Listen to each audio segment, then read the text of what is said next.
all here. We can start now. Welcome to this last collective workshop. We're going to stop this and restart. Bueno, hoy, díganme ustedes si se ven bien ahí. Ahí está. Hoy queríamos empezar, primero que nada, recordando el paso por las mesas de inspiración. Today we want to start, before we start with all the collective workshop, just mention the inspiration roundtable and the process that we have been through the last week, that we know that it was a big effort for all the teams, so congratulations. We were more like more than 50 teams from different parts of the world, Asia, Africa, and Latin America, and more than 30 experts that we were part of this inspiration roundtable. So we are really, really proud of all the teams and all the people that was involved in this. Nada, queríamos felicitarlos por ser parte y por sumarse a las mesas de inspiraciones. Sabemos que es un súper esfuerzo que hacen los equipos para llegar, y tuvimos más de 50 equipos, más de 30 expertos, 50 equipos de Asia, África y Latinoamérica, y todos fueron parte de estas mesas, así que nada, antes de empezar el taller queríamos tomarnos unos minutitos para felicitarlos y también felicitar al equipo de RIL por organizar, y a Emi, que fue la que estuvo atrás de todo esto. We want to congratulate Emi, that she was the one that was behind all the logistic things of trying to organize this inspiration roundtable. There is a lot of job, so congratulations. Now we want to have your opinion about how was your experience in the last week. How do you feel presenting your project? And so for that, we are going to ask you to enter to this link or to try to use the QR that is here. And in one word, if you can express how do you feel in that inspiration roundtable in your presentation, perfect. Ahí los vamos a invitar a que se vayan entrando a este link y vayan poniendo en una palabra cómo fue su experiencia en la mesa de inspiración, cómo se sintieron, cómo llegan también después de este proceso. Y ahí vamos a ir compartiendo un poco lo que va saliendo. Primero lo vamos a compartir en español y después lo vamos a compartir en inglés. Now, if you can complete that, perfect. First, we are going to share the one in Spanish, and then we are going to share the presentation in English, the one of the cloud world. Let me see if we have it here. We have it here.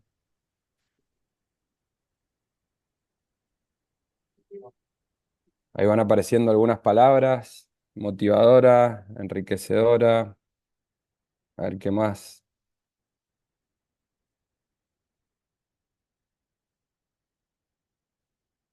¿Qué más aparece? Los que no puedan o las que no puedan entrar al link, si quieren también déjenlo en el chat y lo vamos a estar leyendo.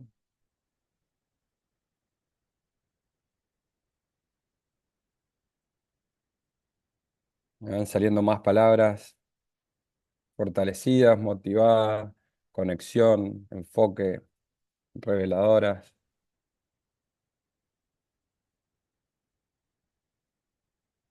Vamos a ir un segundo.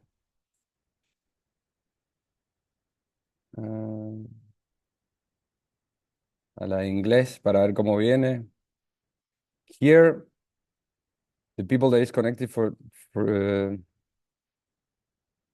here.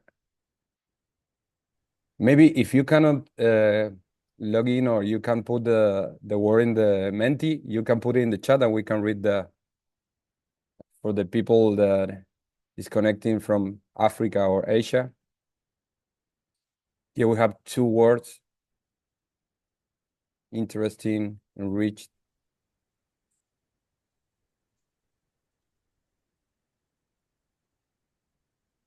We're going to wait some more minutes so you can complete.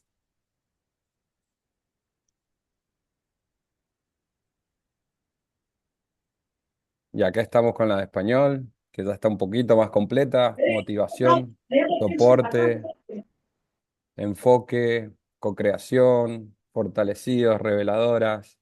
Bueno, qué lindas palabras que van apareciendo.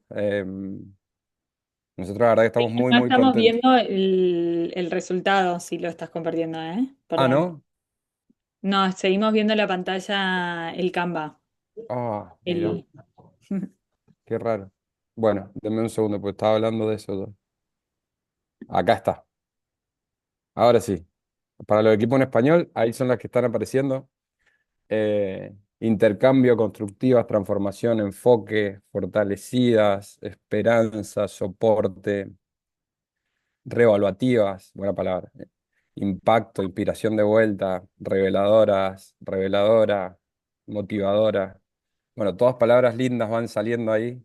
Em, Y un poco lo que les comentaba recién, nosotros también estamos muy contentos con los resultados que llegamos en esta mesa y cómo todos los equipos, nada, se ve el proceso que han ido haciendo y cómo llegan a estas mesas más preparados y armados para presentar el proyecto. Now I'm going to share the one in English. So we are going to see if there are more words.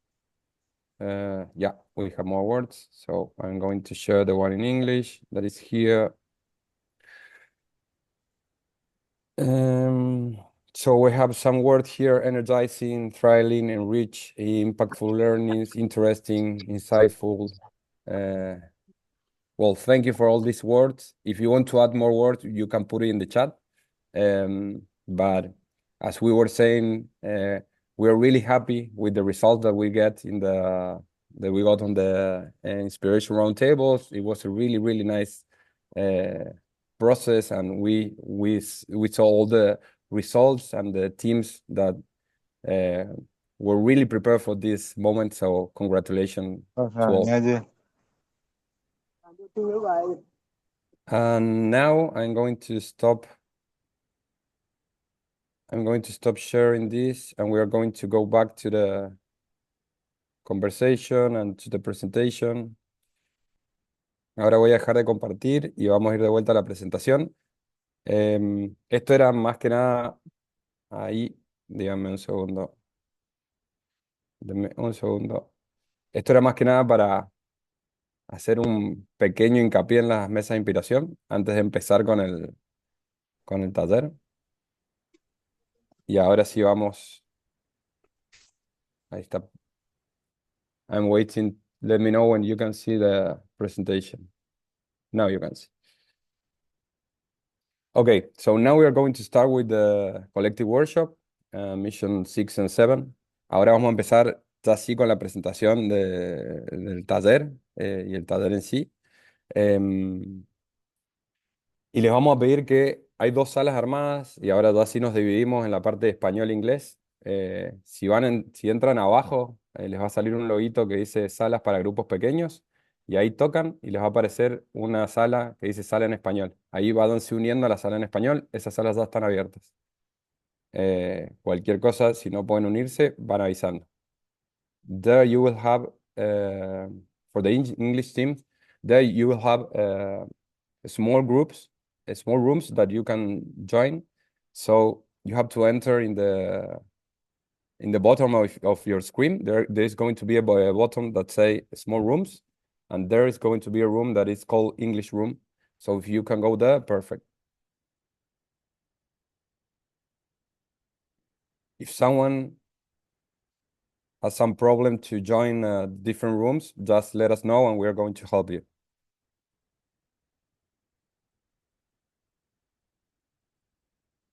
Yeah, Cindy, go. Please make Splendor or Source a co-host. Thank you. Okay, no problem. Or Saza, yeah.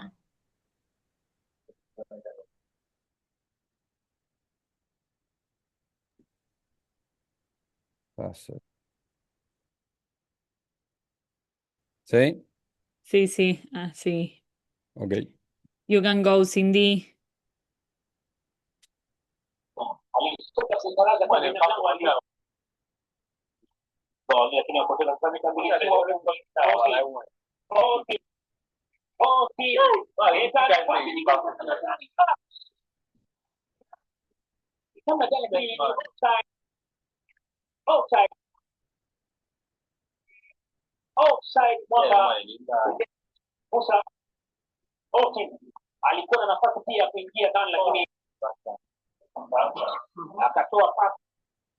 Hello, Amawa, kindly mute yourself.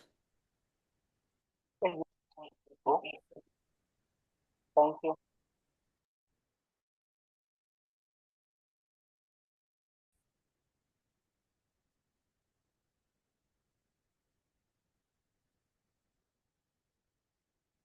Hello. Hello. Hello, everyone. Hello. Right. Cindy. It's good to see you. Good to see you all. Welcome. Hello. Hello. Right. Yes, Welcome. hello. Happy to meet you. Thank you. Welcome all. You're now in the English room. I'm excited to say that we have teams joining us from Africa and Asia. So welcome everyone. Yeah, thank you. Right, so let's take a moment to confirm that we're in the right room. If you'd prefer Spanish, you can simply head back to the main room and you'll find someone that will assist you to join the Spanish rooms. So we'll take a minute to make sure that everyone is here with us. In the meantime, I invite you to pause, take a breath, and be fully present in this moment. If you have more members that need to be with us, please let them know that we are in the English room. If you'd like to be in the Spanish room, kindly go back to the main session and you'll find someone that will assist you. Right, I believe that we're all settled. And we will start. I'll share my screen so that we can kick off today. It's good to see you all. Feel free to use the chat box for any comments, any questions as we go on with the session.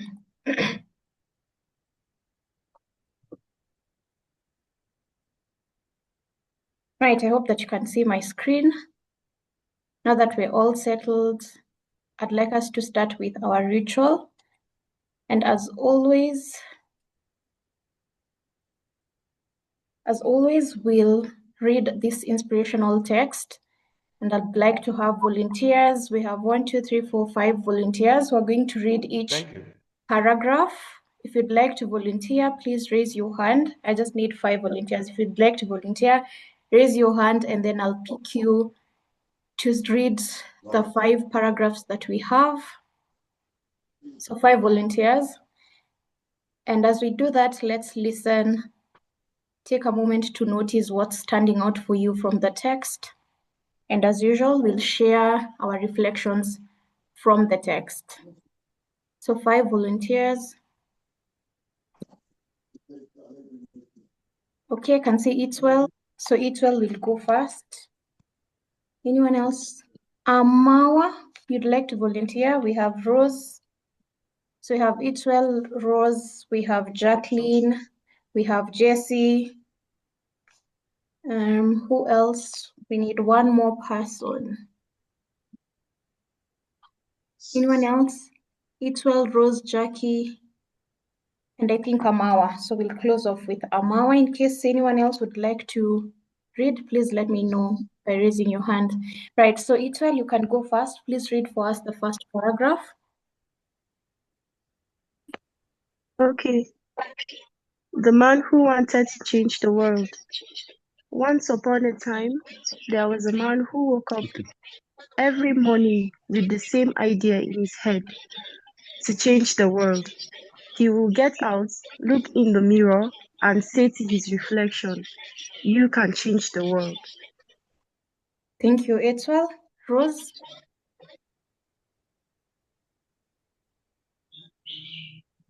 Rose?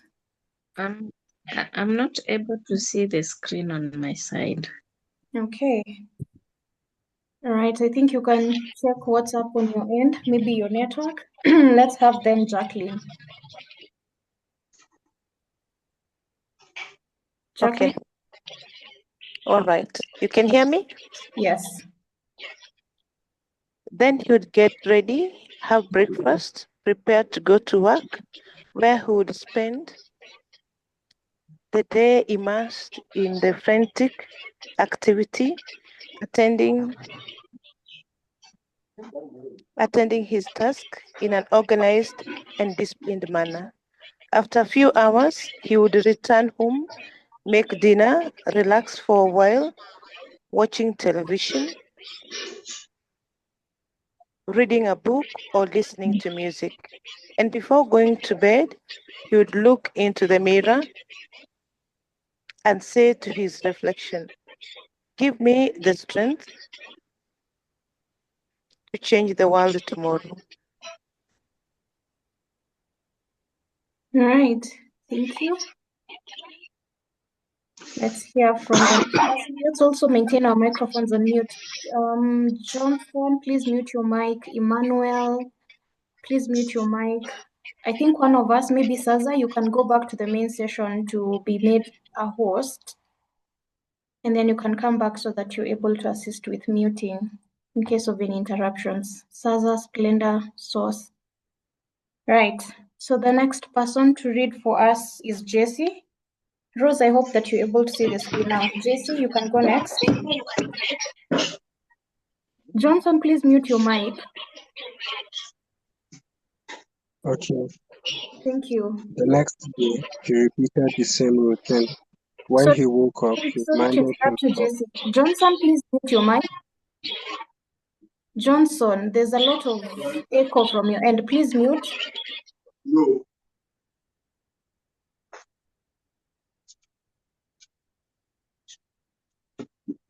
Johnson, please mute.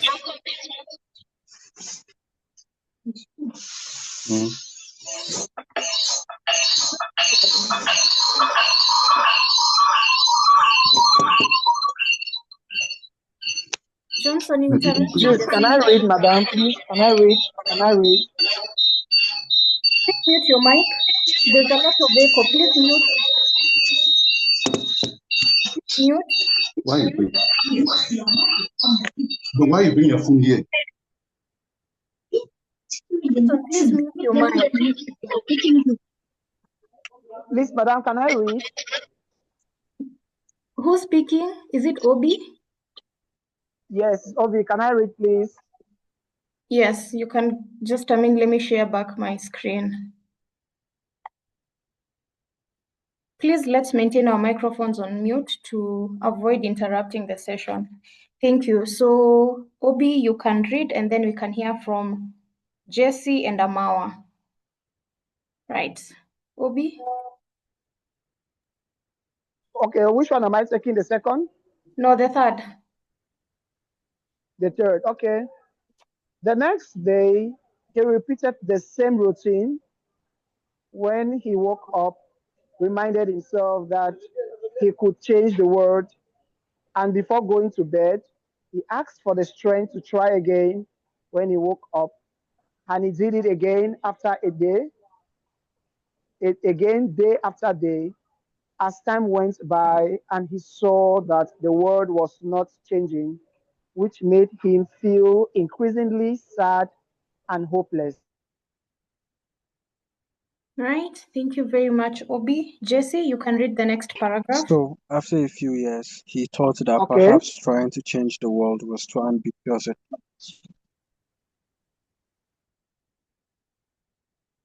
Sorry, go on.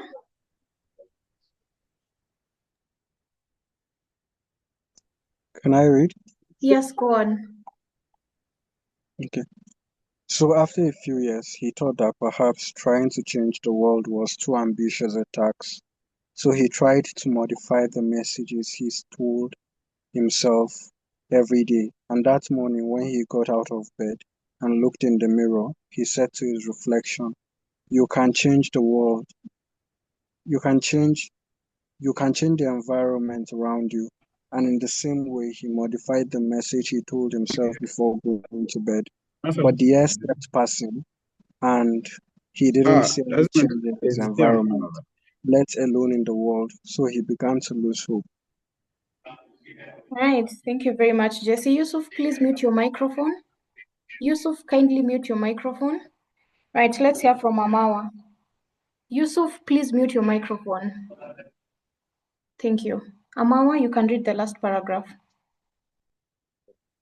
But after a long time, one night he had a revealing dream, and when he woke up, the only thing he could repeat in his mind was one he had been hearing in his dream. Be the change you want to see in the world. Those were the words said to his own reflection in the mirror morning. And that's what he started doing from that day on, being the change he wanted to see in the world. And that's when everything started to be different, just as he wanted, because changing the world starts with you, defining your purpose. Thank you. All right, thank you very much. It's well, Jacqueline, Obi, Jesse, and Amawa. And I pose the question back to us. What stands out for you from this text? A few reflections. What stands out for you from this text? If you wish to speak, please raise your hand. What stands out for you from the text? Anyone? 2 or 3 reflections? Yes, Jackie? The desire to change. All right, the desire to change. Thank you, Jackie. It's well, the same people who read. Yes, it's well.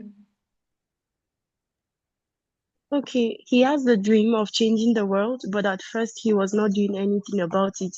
He just kept telling it to himself, not until he began an action which has to do with starting it himself. That was when the change started. Absolutely. Thank you very much. It's well, Jesse. What stood out for me was that when he modified the message, and I think one thing this program has been consistent with is you can't solve all of the world's problem. You have to pick one area and concentrate on it. So he trying to change the world was too vague, and that was That lady that came forgot the umbrella. No, don't forget umbrella. Obi, please mute your mic. Obi, Amawa, please mute your mics. Edith, please mute your mic. Sorry, Jesse, for the interruption. Okay, what stood out for me was that he decided to focus on a particular aspect because he's saying he wanted to change the world was very vague, and I think that's one thing the Local Innovators Program has been particular about. You can't solve all the world's problem all by yourself. You have to pick one area and be consistent with that. So when he focused on using himself or changing the world through himself, that was when he began to see the difference because he was seeing the difference and not concerned about what everybody else was doing. Yeah. You said. Right, thank you. Thank you very much, Jesse. It's well for the powerful reflections. Let's kindly maintain our microphones on mute. Kindly, a facilitator in English, please go back to the main room and request to be granted co-hosting rights so that we're able to mute in case of any interruptions. Please, Source, Splenda, you can just at the bottom of your screen, I think there's that option of leave breakout room. You can leave breakout room, go back to the main session, be granted the co-host rights, and then you come back kindly. And then for the rest of the listeners, please let's maintain our microphones on mute to avoid interrupting the session. Right. Thank you all for your reflections on that. This is a powerful text that reminds us that real change starts with us. All right, and so this is the agenda for today's meeting. We have started by doing a welcome and connecting. We've gone through our ritual, and we're going to have an inspirational conversation with our guest speaker. And then after that, we're going to go into the objectives and the tools for mission 6 and 7, as we also look at how far we have come. And then we're going to have the next steps. So this is what you can anticipate. Today's session is very special and important because this marks our very last workshop. So there's a lot that we need to share regarding what to expect in this month, regarding also the last things that we need to do as we wind up. So let's stay connected and anticipate what is ahead of us today. So where we are, we started by identifying the problem. It's been 5 months now. This is our 6th month and the final month. So we started by identifying the problem. We went out to the field to explore and listen to the people who are affected by it. And then we were able to define the problem collectively together with the community. And then we moved on to ideating more about the problem, what we could do to be able to solve it. You went ahead to prototype your solution with the community. And then now the stage that we have gotten to is on projecting and promoting our initiatives. So we're now moving from ideas into having a conclusive initiative that you're going to be able to promote using the marketplace and also as you're speaking to partners out there. And what the tools we're going to have in this particular mission is the initiative sheet where you will outline what your initiative is about. We're also going to have your budget sheet, and they are going to be in line with the Plus I project. We'll see what a Plus I project means in the slides as we cover Mission 6 and 7. And then you're also going to do a bit of storytelling for your initiative by doing a video pitch. You already did your presentations in the roundtables, and we take this time to congratulate you all for all the work that you did in your roundtables. It was very impressive and good to see everything that you've been up to. So this is what you can expect after our speaker speaks. This is what we're going to dive into after. And so I'm going to introduce our session, which is on the inspirational conversation with none other than Steve Njenga. With none other than Steve Njenga. As you can see on my screen, he has over 15 years of experience across East and Southern Africa. He has led the design of sustainable growth strategies, inclusive business models, and value chains in both nonprofit and for-profit sectors. He's the founder of MoFund Africa, and he's passionate about strengthening African-led organizations, promoting local ownership of development, and advancing Africa's progress through African funding. His work focuses on building sustainable nonprofits and social enterprises, reimagining philanthropy in Africa, scaling initiatives, impact measurement, and trust-based funding.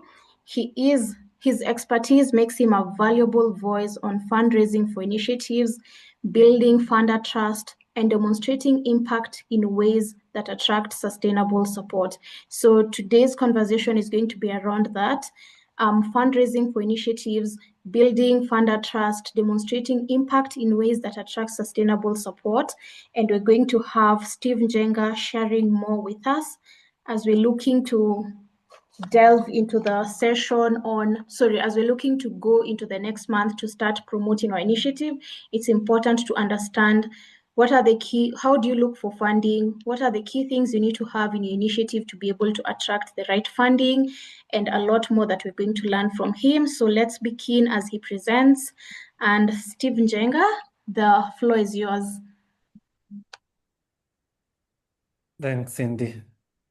Hello, everyone. Please confirm if you can see my screen. Yes, we can. Yes, we can. Yes, we can. In case you have any questions or comments, please let's use the chat box so that we can pick those as we go on. Thank you. Over to you, Steve. Great. Thank you so much. It's always breathtaking when I hear my profile being read. It sounds like someone else, but thank you. Hi, everyone. I think I do not want to introduce myself again. I know that we don't have a lot of time, and I know that we have a lot to discuss. So I will dig right in. And when I got the request to come and talk to you from Cindy, I thought from the list of questions, and I'm like, what am I going to talk about? This is a lot of questions. You guys have done a lot in the past couple of months. You want to change the world. Maybe by now you have realized that you can't.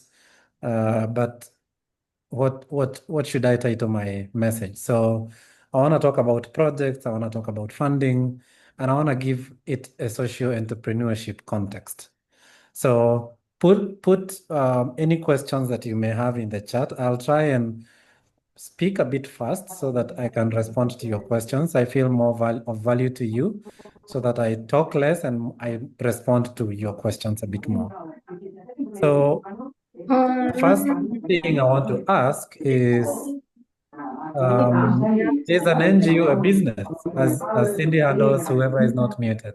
Thank you. Please, Mahadi, mute your microphone. Guys, let's not have to repeat this. Kindly let's mute our microphones. Thank you. Put in the chat, I want to see, is an NGO a business? I just want a yes or no. No explanations, no justifications, just a yes or no. Let's make it quick. It's not a business. No, I want it on the No. chat. Put it on the chat. Put it on the chat. I want to hear no, yes, no, yes, no.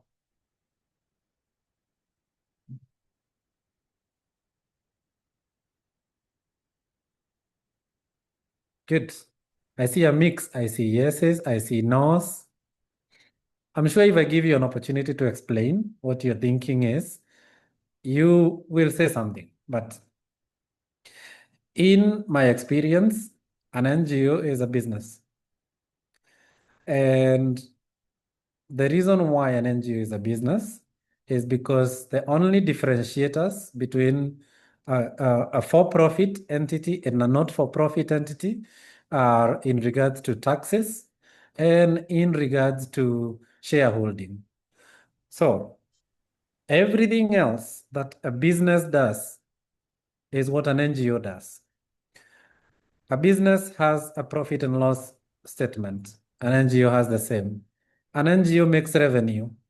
A for-profit business makes revenue. An NGO is compliant when it comes to payroll. A business does the same. An NGO is compliant when it comes to anti-money laundering and all the other local policies as far as handling money is concerned. So does a business. The only difference is that there is nobody that takes money home at the end of the year. Like if you have in businesses where you're issuing dividends to the stock owners or to the founder of the business who takes home some revenue, some profit at the end of it. But an NGO looks for financial sustainability, and so does a business. So in all these things, an NGO is in every bit a business. Why is this important in this conversation we are having? It is important because if you are running a nonprofit in Africa or in Asia, the way you position yourself, you need to have a clear business model.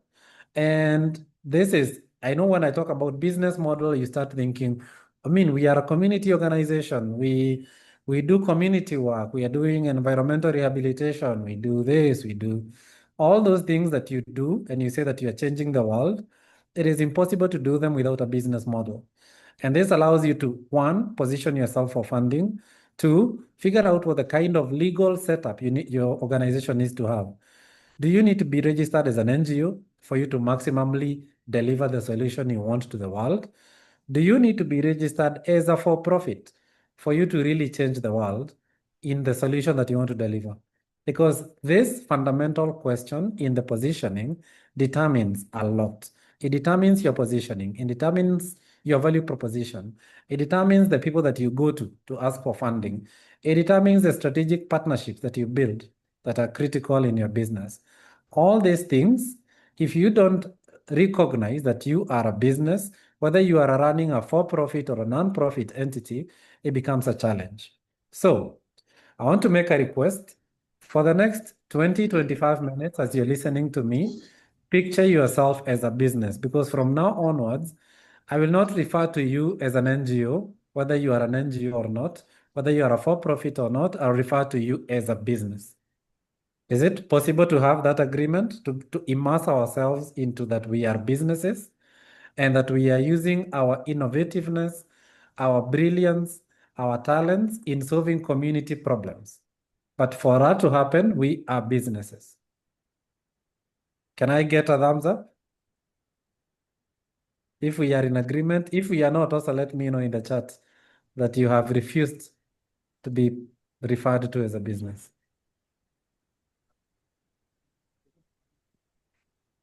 At least one yes in the chat will help me. A business. Good. Thank you. So now let us start. The motivations to start. Very fundamental question. Again, why are you here? Why are you running this initiative?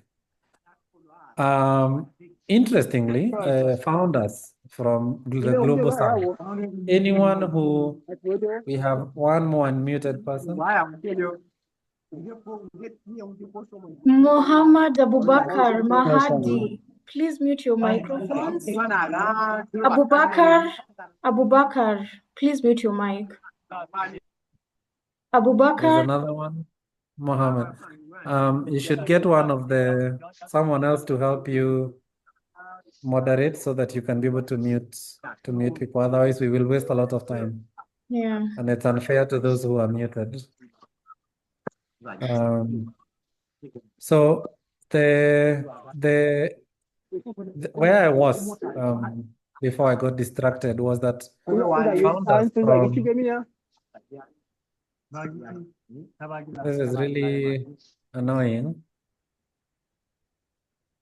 Abubakar Mohammed, No, it was not me. are you able to get someone to either mute him or to? Let me see. Okay. Because it means he's not in the meeting. He just joined, but not. Abubakar, okay.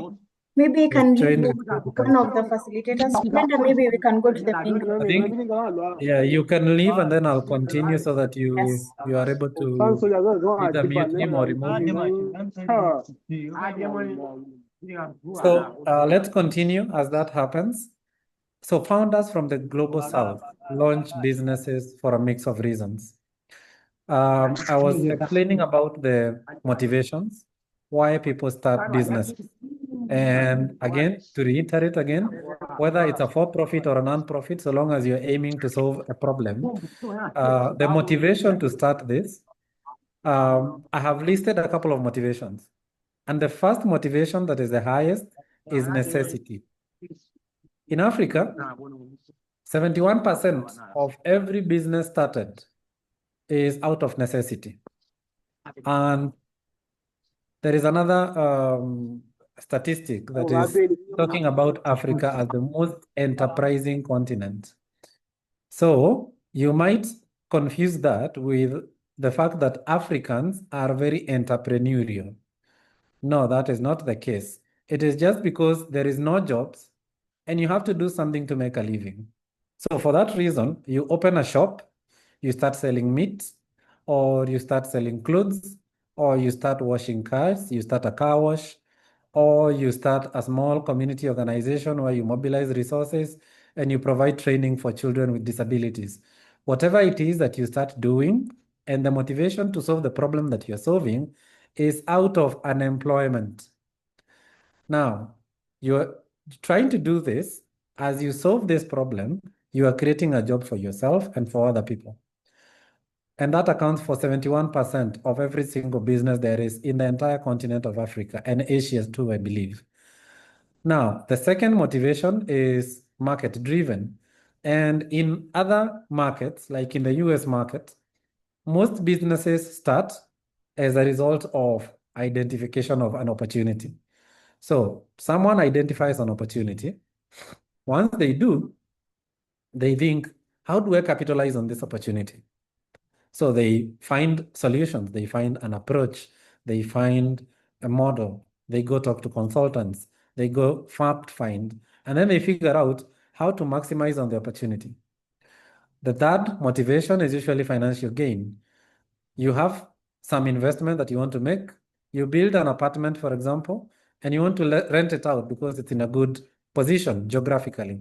It's close to town or in a residential area. And the only reason or the only motivation for you to do that is because you want to make wealth for yourself, or you identify a large tract of land, you start prospecting for minerals, and then you buy the land and you start exploiting it for minerals. That's a business, and you're focusing purely on wealth creation. You have other motivations such as purpose. You identify something that is deep inside you because of something that you have experienced as a person. You have probably gone through grief by losing a loved one, and you went through a lot of pain to heal from that grief. And so you decide that probably there are so many other people who are suffering from my experiences, and you want to help them. So you start an initiative that is helping people, that is helping children, for example, to heal from grief after losing a loved one. So that is a mission driven initiative. It's out of the purpose for it. And the other reason is imitation. Somebody opens an ice cream parlor in your neighborhood, you love it very much, you love the ice cream, then you think, this is interesting. I want to sell ice cream too. And in every corner of Africa that I've gone, I have seen that a lot. Somebody is opening a shop to sell phones. Right next to them, another phone, and then another and another. In the whole street, everyone is selling phones. Someone else is selling meat, and the next shop from that is also selling meat. So, what is the motivation? Me too. You want to start something because someone else is doing it, and they seem to be successful in it. So, you think you can be too. And the other motivation is usually family, where you have a family business, your father, your mother started a business, they've been running it, you have been in the textile industry, so your inclination is to get into the textile industry and grow your business. So why am I talking about this? Because if you really want to solve problems in the world, you need to reflect. Number one, that we have the mindset now that we are a business, we need to operate in a mindset that allows us to have the infrastructure and the mindset to solve the problem we actually need to solve.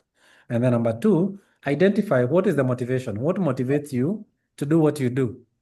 If you would remove certain things, if you would remove money, if you would remove recognition, if you would remove those variables, do you still think you would do what you need to do?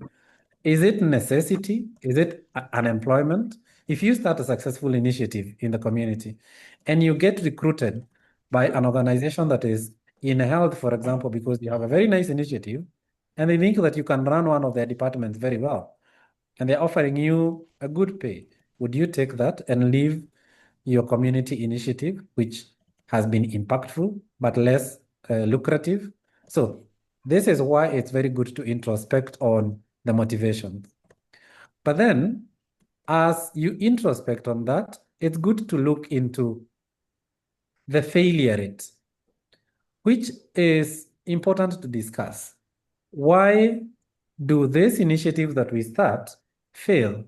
After identifying the motivation, after having clarity on the problem that you want to solve, based on the story that you just read, you have finally decided to wake up and to solve a specific problem. And you start. And as soon as you start, statistics tell us that you are among the top 30% if you happen to turn 5-year-old as an initiative. You will have fought so many things that will all be heading towards killing you. And the first one of this is poor business model. We agreed that we are referring to ourselves as businesses. And if you have a business model that is poor, it lacks clarity, it lacks strategy, you don't have an idea of how do you make choices? Because as a business, you need to be able to know what is the step-by-step process in your framework and the decision-making process. Do you take option A or option B? What are the risks and what are the opportunities? Then most of the businesses have a poor business model because you offer what founders and funders think. The funders are the people that are going to fund your business, whether it's a grant that is coming from a nonprofit, a foundation that is interested in funding your initiative, or whether it's coming from debt, or whether it's coming from angel investors or venture capitalists, wherever the money is coming from. Are you doing the business that you're doing because of the driver of this fund? Or number two, are you doing this because of the founder's interest? Like the example I gave you of the person who is deeply driven by helping children overcome grief because they themselves went through a traumatic experience, healing for years, which derailed their entire adulthood. So they are driven inherently to solve this problem of handling grief among its children. Number two, team risk. You get a team, you start having conflicts, you start having challenge of ability to pay them. And again, if you are running low on resources, it means that you also are not the most competitive employer there is. So whoever you hire will be looking for a new job as soon as it comes by. So you're having a talent flight, you are having a team not being able to clearly articulate what you do. They struggle. They're just there for salary, at least as when you are an early business. Capital risk, poor capital decisions and use of funds. If you manage to get a loan or if you manage to get investment, you are not able to make clear decisions on how your money should be spent and how you need to manage cash flows. Failure to pivot, inability or unwillingness to shift. You witnessed the number of businesses that died as a result of COVID. You are now witnessing the number of businesses that are dying as a result of AI and the number of professionals that are quickly dying as a result of it. So what are you doing in the advent of change? Are you able to pivot? Because if you can't, then you quickly die. You know the story of Kodak. What happened to Kodak? They were the biggest in the tech industry, and now they are nowhere. Same thing to Siemens, all these companies. And then poor cash flow management. If you receive a payment from your creditors, or you receive a payment or a grant amount comes in, how do you decide what to spend now, how much to keep in your reserves, so that you have runway, financial runway to run your organization? Now, as we are talking about these motivations, we can dig deep a little bit into the nonprofit specifically. We are still a business, but now we are looking into the nonprofit side of it. So the passion and cause, funders that deeply care about their cause, we see a lot of this. Community gaps, you see a lot of unmet needs in the community. And you have an insight on how you can address this problem. And most likely you think that setting up a nonprofit solves this problem the best. I want to repeat that severally because based on that information I have from Cindy is that you will be going into the implementation phase of your ideas. One of the questions that you need to ask yourself is, what legal setup or structure do we need to be able to adequately solve the problem that we have identified? Because this is an important question. You would be thinking that because it's a social problem, you need to be a nonprofit to solve it. But if that is the case, then you will struggle with funding if you're not positioning yourself as a for-profit and the other way around. So it could be true for both cases. Advocacy, when you are setting up an entity that is advocating for change, for inclusivity. So for this one, most likely you need to be set up as a nonprofit. And also, the other thing is that for donor funding, I have seen a lot of businesses and a lot of nonprofits that were started because there is funding. So I want to wrap this up, this topic up with one more thing, that when you are going through this process and you're figuring out the steps by steps in setting up your organization, think about the motivation, think about the setup that you need to have, the legal setup, and the ecosystem that you need. A business is like a tree. You need to think of where do you need to plant your tree? What type of soil do you need to put it into? The business ecosystem, the regulations for a for-profit, for a non-profit are part of that. You think about it, then you're able to put your tree in the right soil for it to actually grow. So I want to talk briefly about funding, maybe in the next 5 or so minutes, and then we can go into questions. So fundraising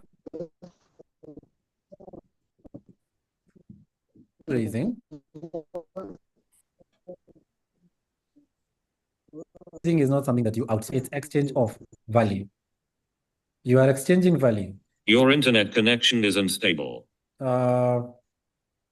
So the exchanging of value means that if you have a community initiative that is probably doing a lot of rehabilitation for children with cerebral palsy, for example, or for mothers who have just gotten children and they don't understand how to immunize them properly, and you're providing a lot of training and support for all of this.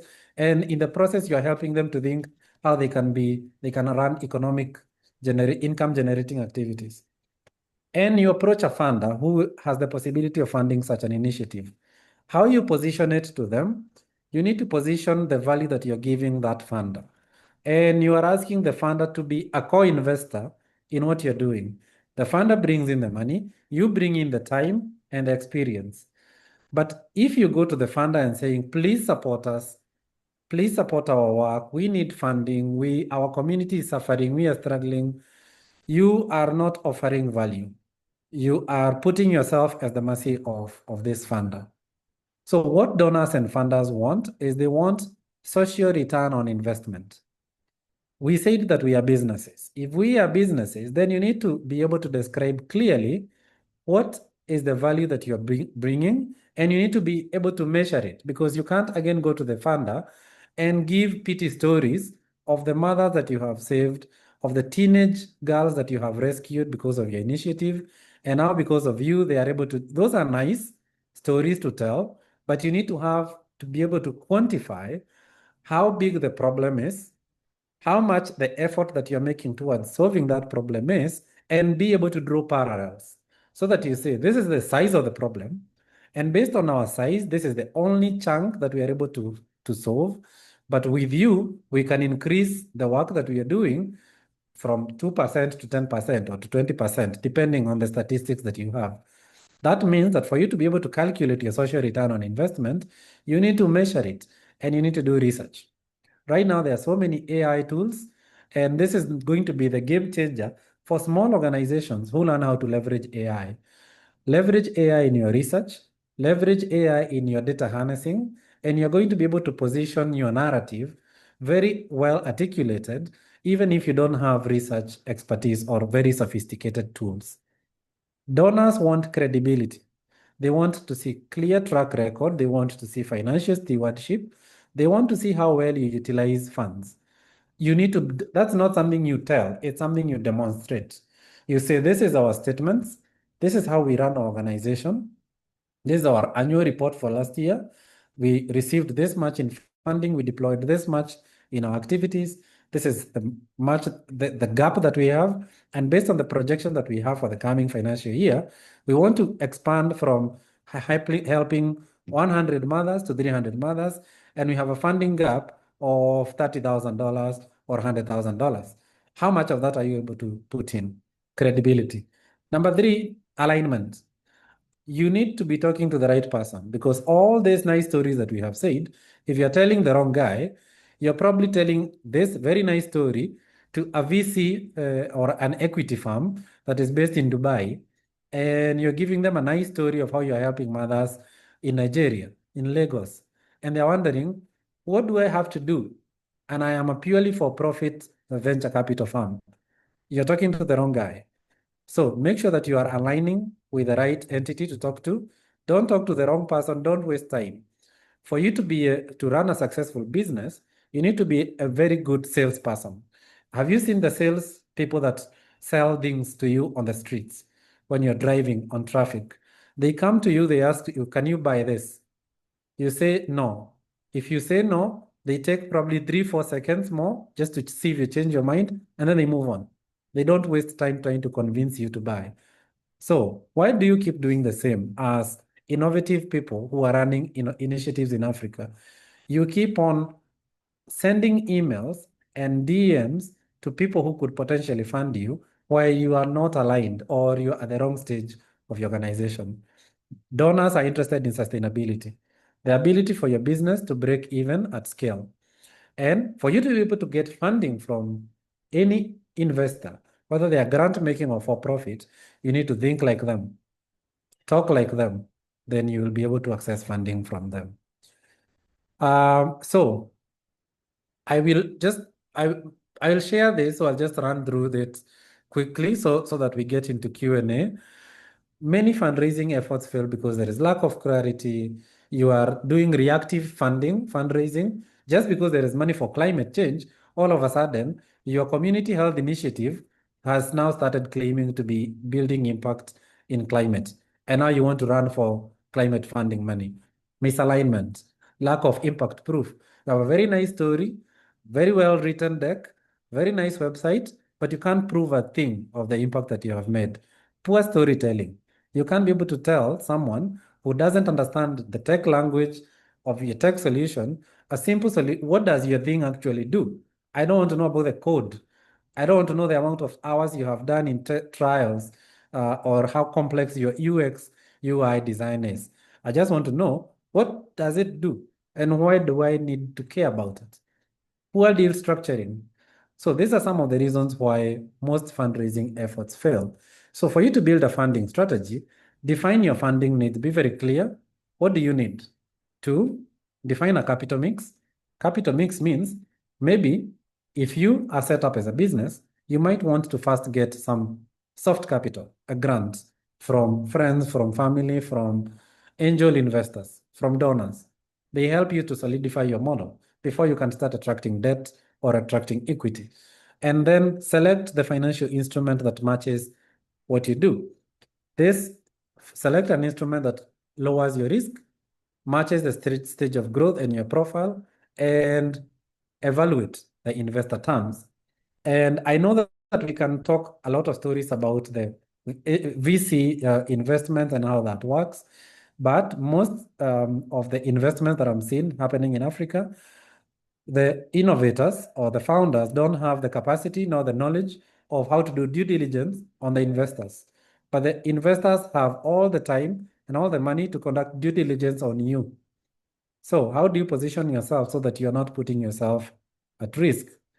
And the key pillars of a strong fundraising strategy is clarity on the use of funds, define the total funding, give a breakdown, say how much, what you're going to use for what, maybe for program, this much, for staff is this much, for tools is this much, targeted funder mapping.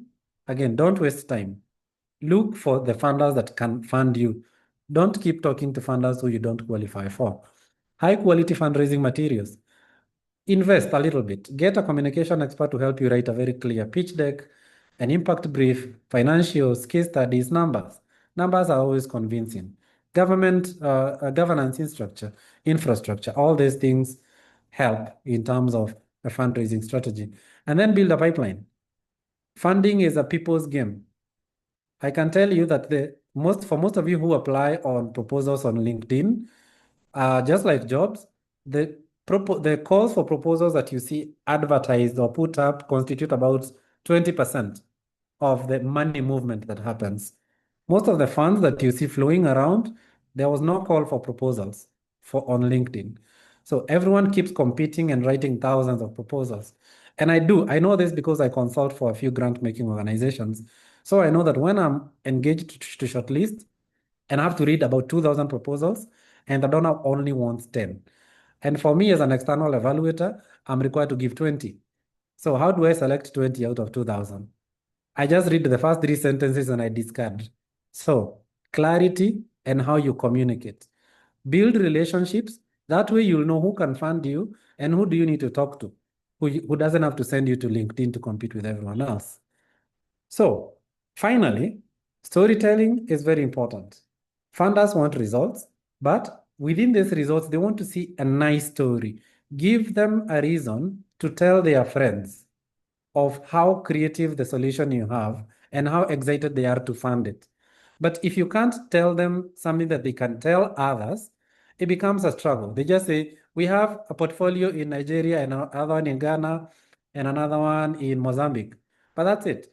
They have nothing to say on their portfolio. But if you have something interesting, they say, oh, we have an organization we are funding in Tanzania that is helping mothers do, I don't know what.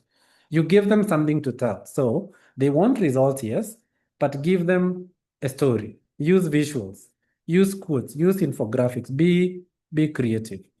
So I want to stop there. I've talked about relationships. I stop there so that I give you an opportunity to ask questions and we can interact. Right. Thank you very much, Steve, for that. It's very, very detailed, and I think most of us have gotten to understand more about fundraising. So we'll take this chance for any questions we have. I don't see any questions on the chat. I can see there's a lot of reaction, thumbs up, celebratory things. So I'm guessing we're learning so much. Jackie, your hand is up, so we'll take only a few questions so that we're able to also introduce the tools for mission 6 and 7. Yes, Jackie? Thank you, Cindy. I'm just curious, Mr. Jenga, you said that that we need to align ourselves. And I'm thinking of a startup, whereby you're too fresh and you want to spread as wide as possible, cast your net. How do you align? How do you tell who is who? You're still trying and praying that somebody will come your way and notice you. So when you say you align, as a starter, I feel like probably I'll leave out somebody who would have felt were here for me and come on board. And then second one, you're saying that most proposals, what we see on LinkedIn is very minimal. So I'm just wondering, how do I get to know, who is who? Like you're saying that we need to build a relationship, a pipeline. A starter, where do I start? It's like I'm competing with giants, and I feel like already I'm I'm losing it. Thank you. Interesting question. There is this gentleman called Moses in the Bible. When God asked him, what do you have in your hand? This is my answer to you. Use what you have. Most of the time, we tend to think that we need to be in a certain position, we need to attend certain events, and we rarely evaluate the people in our circles. So why I'm saying start with what you have is that this is a response to your second question. Then I'll respond to the first one. On the second one, the people in your network, the people that you go to church with, the people that you meet in the mall with, the women that work with you, the people that where you shop, those are the resources that are placed there for you. But unless you are discerning, you will not understand who has been placed there to help you in your journey. Why I'm saying this is because it is also related to your first question. And your first question is clarity and articulation of a solution. Remember, I explained the motivations to start a business. And the first one was you are survivalist. You are starting your business because you're just trying to create a job for yourself. So basically, your startup is driven by your unemployment. And this becomes very difficult to convince people because everyone you talk to, you're trying to sell. If you talk to me and the first thing that you're asking me is, hey, I started this business and I'm selling carpets. Would you like one? Guess what the answer will be? No. Do we discuss anything else after that? Nothing. But if you tell me that, hey, I'm thinking of an initiative, I've actually started doing it, and I'm training a few girls from my community how to make hand-woven carpets, and I need help because I really don't know how to market these carpets. And these girls can't sell these carpets from their home. So do you have ideas? So guess what? We start having a conversation. The two conversations. One, you asked me to buy a carpet. The second one, you asked me for solutions. I spent time to give you my ideas on how to sell your carpets, even though I might not buy your carpet. This is the art of using what you have. I have run my organization out of networks. I started Morfund. I have talked, every time I talk to someone, talk to someone, talk to someone, talk to someone. And we are where we are because of talking to people. And we don't talk to people just because they are going to fund our work. No, we talk to them because we want to learn from them, we want to connect with them, and we always ask them, how can you solve this solution? How can you solve this problem? But we are able to articulate our problem based on this training or this session that we are having. Get out of the unemployment mindset. Stop thinking that whoever you need to talk to, you need to make a sale. Talk to people and ask them to validate your hypothesis on the solution that you have. If you want to sell carpets, find out, do you think there is business sense in investing in young girls who are unemployed in my community, teaching them how to make hand-woven carpets, and then selling them in high-end markets in the city? You ask someone and you spend 15 minutes, those 15 minutes are going to be the trick that your investor needs because they're going to think like an investor or a partner. I hope that helps. All right, thank you very much. Thank you so much. Right. So I've been doing it wrongly. Yeah. I'm just asking Jane, so I've been doing it wrongly. That's why we have this session, so that you can get more clarity and get on the right track. Right, so for any additional questions, please, unfortunately, we cannot take another question. Please leave it on the chat. I think Steve can see maybe the question. I will respond on the chat. Yes, please, Ichel, if you're able to, kindly use the chat so that we're able to introduce the tools for the mission to avoid missing out on some of the things. But it was really good to hear from you, Steve. Thank you very much for sharing with us more about fundraising and how to align our initiatives with what funders look for. In case you have any additional questions, I think you can also check out Morfund. It's called Morfund, MOFUND. I'm sure you can be able to connect with someone on their website and they should be able to assist you. Correct me if I'm wrong, Steve. That's right, right? Yes, that's correct. Sorry, I was on mute. Oh, okay. So if you need further assistance regarding funding, just check out Morfund, MOFUND. I think Antonella can also post the link on the chat. Their website is available and you can connect even more with what they do. Right, so moving on, I'd like to introduce Mission 7 to us.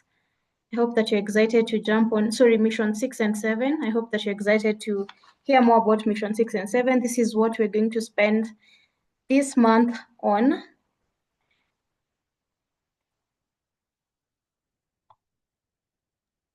Sorry, Steve, feel free to leave the session or stay if you want to. You're free as you wish. And thank you very much for your very valuable insights. Welcome. I'll stay on and just respond to some of the questions on the chat. Yes. Thank you. All right, thank you. So we'll jump on to Mission 6, which is on projecting our initiative.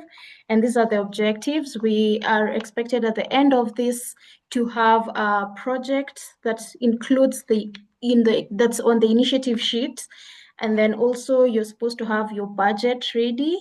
And this is what we will focus on in this mission: budget and initiative sheet. This is for Mission 6. Mission 7 is about the video pitch. Right, so what is a Plus I project? This is what we have gone through in the 6 months. And that is the first one we call integration. And how we have been able to integrate is by collecting different views from the people who are affected by the problem earlier on in the mission in the first few months. And then we had the immersion in the exploring, where you are able to understand more about the problem from the people who are affected. And then we have the inclusion plus collective intelligence, where again, you're able to understand the problem and co-create together with the community, with your change network. And then we have innovation, where you collectively as a team and the community designed the solution for your problem. And then we have implementation, which is where you went ahead to prototype the ideas that you came up with your community. And the last part, which is the impact, and that's where you are able to build an initiative that has impact, which is what you're going to focus on now in this mission as you summarize your initiative on the initiative sheet. So congratulations for having gone through all these steps. This already sets your initiative apart from most of the initiatives out there. What is an initiative sheet? An initiative sheet is a summary of your initiative, and that's why we're going to see what is your initiative about, what activities are you going to carry out to be able to achieve the solution that you intend to have.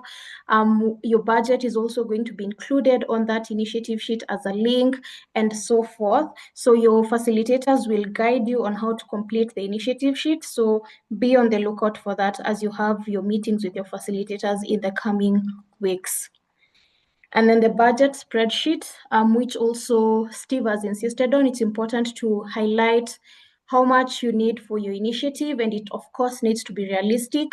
And you identify for each activity what items do you need. If it's a panga you need, if it's a website you need. So basically you identify for each of the activities that you have, what items do you need and how much do you need to be able to secure those items. So of course it needs to be realistic. We usually put it in USD so that anyone that looks at your budget is able to understand the amount of money. So you check based on your local cost on the ground, you convert it to USD according to the rates that are there. And then as Steve said, you need to be able to say how much do you already have. That is for the available resources. How much do you already have? And that's what we call what is already covered by the organization or allies. And then what are you requesting for? That is now how much do you need? Once you have done for each item how much you already have, then what are you requesting for is the funding that should be on this column. So you can see it has different segments on the budget that you should be able to complete. Again, your facilitators should be able to guide you as you do this. We have a guide also for both the initiative sheet and the budget that you will receive on the academy. And so mission 7, which is what I've said, is about promoting your initiative. And the objective for this is to come up with, to tell the story of your initiative using a video. And we'll have a session on this month where you'll be able to speak more about your initiative in the video, and Danny is going to guide you on how to go about that. So for storytelling, I think also Steve has insisted it's important that you're able to give a story of your initiative. Even the people who want to partner with you, the people who want to sponsor your initiative will be proud as they say about the story for your initiative. So we start with number 1, communicating. You need to be good in communicating your initiative. So use a good tone. How you dress also is important, and also be mindful of your gestures so that you're not rolling your eyes or you're not doing some distractful gestures. And then use simple language, a language that everyone is able to connect with and understand what you're communicating. Of course, share data and statistics that bring out the intensity of the problem, and also if you have data on the impact that you have achieved. It's good to also include it if you have already been existing or you have already been carrying out your solution on the ground. It's good to include those numbers. Include also numbers from prototype. There are some numbers that you are able to collect as you are testing your solution. For example, there's a team that built an app where they tested it with the waste pickers. Such data is important as you're communicating and telling more about your initiative. And then, of course, have a clear solution. So present a solution that is aligned with the root cause that you initially identified, and it should be simple. You should be able to address that particular problem. So the root cause and the solution should be aligned. I think we saw that in the roundtables. And then, of course, practice. Once we have what we call a script, you can do a script practice with the script, and then after you feel confident enough to record, then you can record your video pitch. So again, you'll have the assistance of your facilitators as you do this. And this is the structure that we have for the pitch script that I was talking about. The attractive opening and presentation, giving more context of the problem. I think we saw more on this also on the roundtables. Make people be able to get a clear picture of the problem, especially because the people who listen to you as you present your solution and as you present your problem, most of them are not in the area which you are. So it's important that you give more context regarding the problem, what is actually happening on the ground, the data, and all those things. And then what is your proposal and your solution? So basically, what are you proposing as a solution for the problem? What impact will you have once the solution is on the ground? And also, of course, what is your call to action? Are you looking for partnership? Are you looking for funds? Are you looking to raise more awareness? So basically, what is your call to action? And these are the key things that will be there in your video pitch structure. And again, we will go more into details in that in this week. And with that, so that is more about mission 6 and mission 7. So this month, basically, you're summarizing your initiative in the initiative sheet. You're also coming up with a budget. In case you have not yet come up with a budget, you'll come up with a budget and a video pitch. And all those things, again, will be evaluated by the management and the jury of the Ayni team. So in terms of the next steps, number one, once you focus on those tools for this month, you will be expected to deliver them on the 31st of the month. And then we're going to have our closing. And then we're going to have the video pitch workshop on the 7th of the month. So that is next week. We'll have the workshop on the video pitch. And then we'll have the projects review. So the initiative sheets that you come up with are going to be reviewed by the management team and the jury. And that is going to happen from the 31st. Once you submit your tools, we're going to review that from the 31st all the way to the 12th.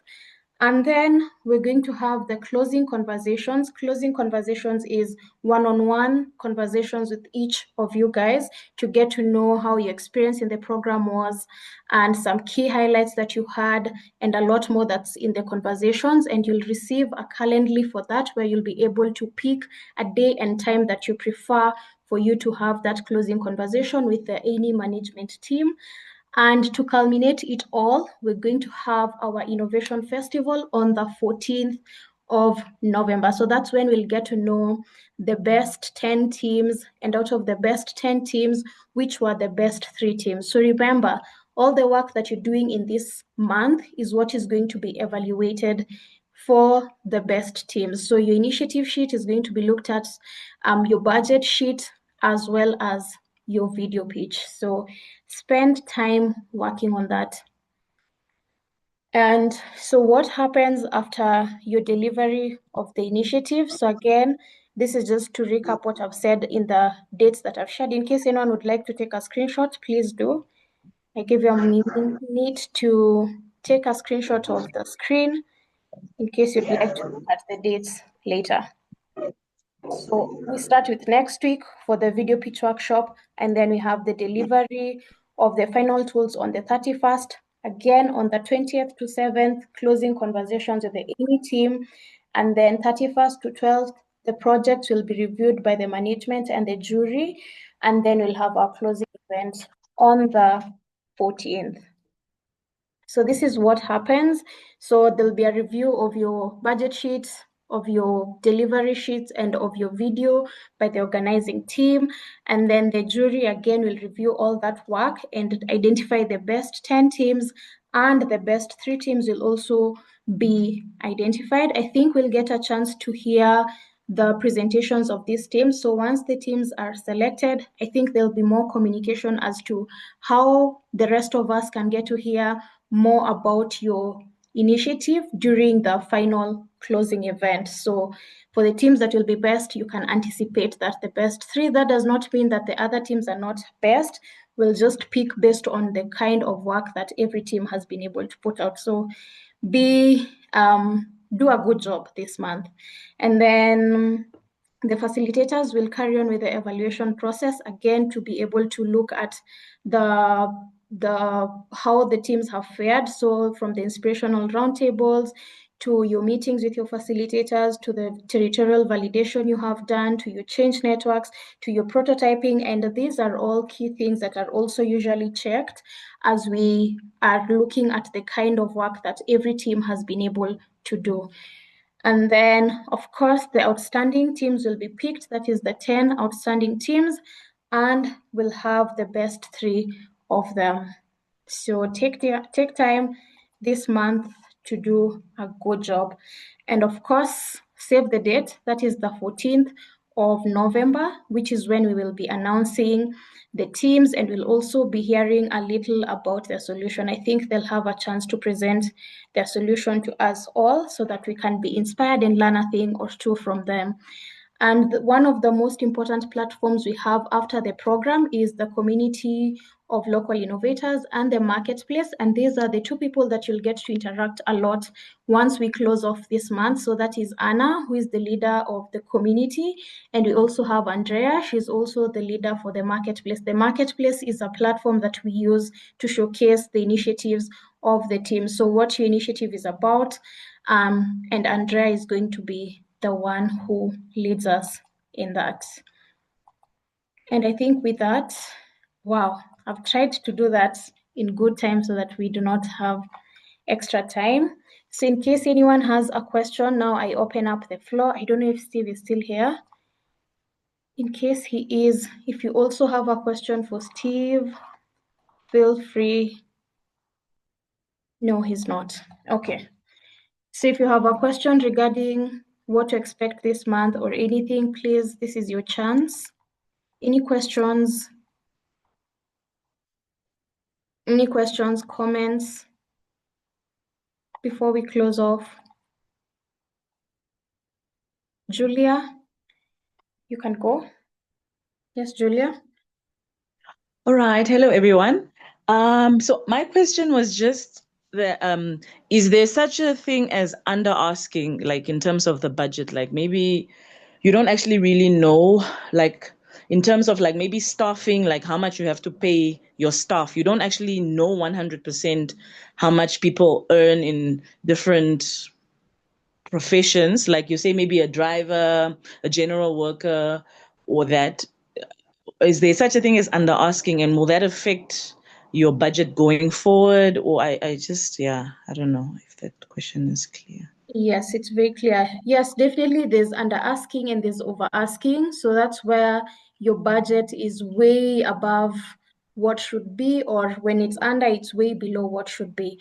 And it's important to do your research to be able to know if you're hiring XXX number of people, how much do you need for them? So research is very important. And then number 2, you'll also have the assistance of a facilitator to guide you in that. But then something else that is important is to be realistic, because honestly speaking, most initiatives in the first, as you're starting, if it's a startup, getting funding is not an easy thing. It doesn't come just pop, because you need to show proof of concept. What have you done on the ground? So in case you don't have any proof of concept, it's important to be very realistic in your budget so that you're not putting too many people in your budget that's going to strain it and cause over budgeting. So check to see that you have only the things that you really need within the first 1 year. So we usually encourage coming up with a budget for the first year, and then you can continue to improve it for the coming years. So also as you expand your activities, as you grow into other areas, you can go back to your budget and improve it. But then again, there's room for adjusting. It doesn't mean that the budget you have is cast on stone. You can always go back and make adjustments, but be very realistic so that you have only the activities and the items that you really need for the first year that is not going to shock potential partners or funders. So when you present it to them, they will say, this is something I want to be part of based on what you're doing, the mission, the value that you're creating for your community, but then also it's something that they can afford to be part of. of. I hope that I have answered you. Do your research to know the actual prices for things or costs for things. Yes, Paul? Have I answered your Thank you, question? Cindy. Yes, you did. Thank you so much. Right. Yes, Paul. Also to the other facilitators, feel free to respond. Yes, Paul.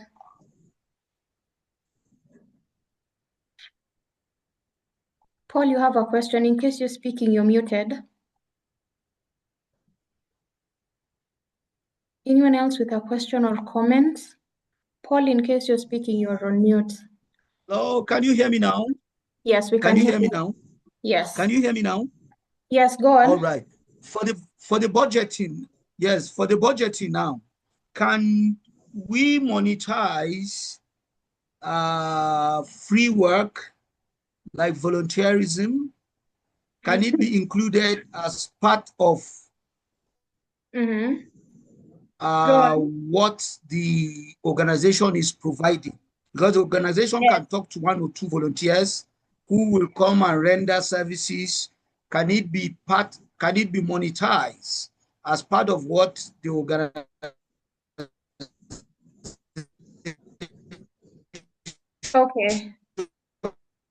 has to offer? Okay. And also, if it is, and you can own the facility, can it be monetized as part of the contribution of the organization? All right, so that's a good question. So it's important to know what resources do you already have, and that is something that you can take advantage of, not to be able to raise money because you have a facility, but to be able to reduce your cost. So if you have an available facility or if you have volunteers, it means you will not charge for that. If it's a volunteer, by the name volunteer, it suggests that they're there to volunteer without expecting to be paid, unless if you have someone that is on a salary. But if you have available resources that you can get for free because you already have them, please do not monetize them. Don't include them as an expense, rather include them as something that you already have. So for that, the budget is zero. If you have a room that you can use, your budget for that is zero. You cannot have a budget for $50 when you already have it and you're not paying for it. Unless if you have other costs, like you can have a room, but then you have costs for rent, so if you have such costs, then you can have a volunteer, and then maybe for the volunteers you offer funds for transport, or maybe you offer insurance. It depends on certain costs that can be involved with that. But if you have something that is free and you do not need to pay for it, please don't include it as an expense. It is what you already have. Right, I can see Edith saying that was a very insightful session from Steve. Thank you for bringing him on board. You're very welcome, Edith. Any other questions I'd like us to close? We are 6 minutes past our time. Any other questions before we close? I would not want to close out on someone. Margaret, you'd like to speak? You can see you are unmuted.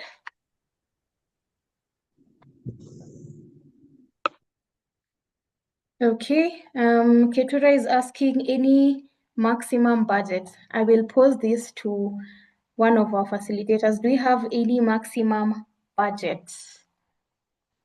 Any facilitator would like to respond to that? Saza? Saza, do you? No. Yeah, I don't think there's a maximum budget that you can have. It's just really what you need, and what Cindy said about like not over or under budgeting. Just share what exactly it is that you need. You can have, a link for like one line for like miscellaneous expenses or things like that, but that should form a very small amount of the budget. Yeah, no real maximum. It's really as long as you're able to justify it. Thank you, Saza. Julia, this is the last question we're taking. Yes, Julia? I just wanted to find out for the video presentations, can we be as creative as we want to be, or do you prefer that we have one person presenting the whole pitch, or can we involve everyone or whoever we would like to involve from the team to be part of the presentation? All right, you can be as creative as you wish. Also include photos, videos that you've already taken. Like be as creative as you can. You can take turns in speaking. One person can speak. If you need to include the photos you've been taking with your change network, you can include even the stakeholders. Like, it doesn't have to just be done by your team. So be as creative as you can, depending on the resources you have, the time you'll have, and how flexible your creativity is, or in short, what you'd like to put out. So be as creative as you can.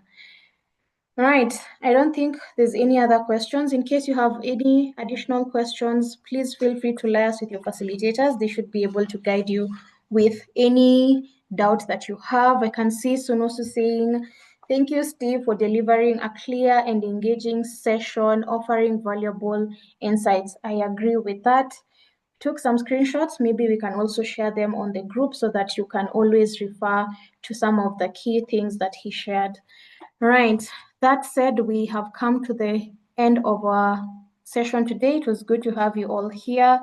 Good to see you. Good job with all the work that you're doing. This being our last month, let's actually give it our very best, and you will see all the rewards that you'll get. I think, Saza, maybe you can speak on something. You can share with us about how the marketplace was important to one of your teams. So when you're done with your initiative sheet, what happens is the two people that we shared on the screen, that is Andy and Anna, will look at your initiative sheets and they will be able to upload it to the marketplace. And marketplace is one area where we use to showcase the initiatives for the teams, and priority is usually given to the best 10 teams for when we're starting with the uploading, and then we go on opening that opportunity to the other teams. And Saza is here. She has been able to benefit from the marketplace where one of her teams benefited, and I think maybe Saza, you can share something with us so that you, as you do that, you can see how it will be helpful to you. Yes, Saza? Yeah, so actually two of the teams from Asia last year, one built vanilla farms in Fiji to help with rural unemployment. So they were able to get about 40,000 funding from an organization.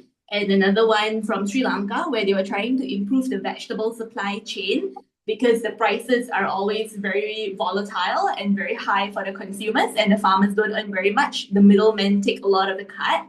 So these two teams were able to secure some funding for their initiative. So that was because they filled in the initiative sheet kind of very comprehensively. And so the funder was really able to see that they are serious about this, you know. So I would encourage you to fill in the initiative sheet as much as you can, as comprehensively and as well as you can, because it really makes a difference to a funder who wants to know what exactly they're funding.